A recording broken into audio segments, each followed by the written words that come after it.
Your question? अब जो भी वेबसाइट खोलते हो, आपका इंटरनेट प्रोवाइडर सब देख सकता है, पर एक क्लिक से ये सारी चीज़ें हाइड की जा सकती है। कन्फ्यूज़ मत हो, मैं बात कर रहा हूँ वीपीएन्स की। तो ट्रेडिशनल इंटरनेट में चीज़ें कैसे चलती है? ये आप हो, आपने कोई चीज़ रिक्वेस्ट की, आपके राउटर में गया, फिर वो आपका आईएसपी में गया।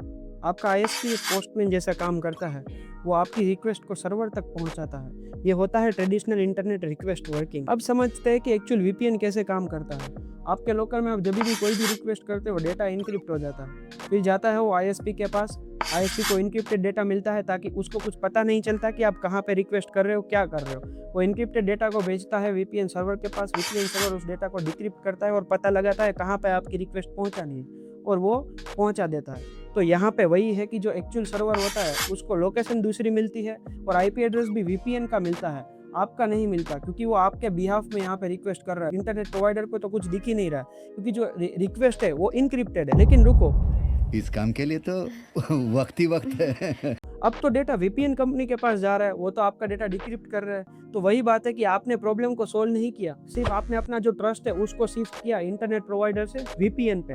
इसीलिए फ्री वीपीएन सबसे बड़ा रेड फ्लैग है। उनके सर्वर्स कैसे चलते हैं, वो आपके डेटा को बेच के ही अपने सर्वर्स चलाते हैं। तो 2 रूल ध्यान में रखना कि पब्लिक वाईफाई यूज कर रहे हो तभी वीपीएन यूज करो और फ्री वीपीएन्स को कभी भी यूज मत करो। और ऐसे ही टेक रिलेटेड वीडियोस के लिए फॉलो कर लो।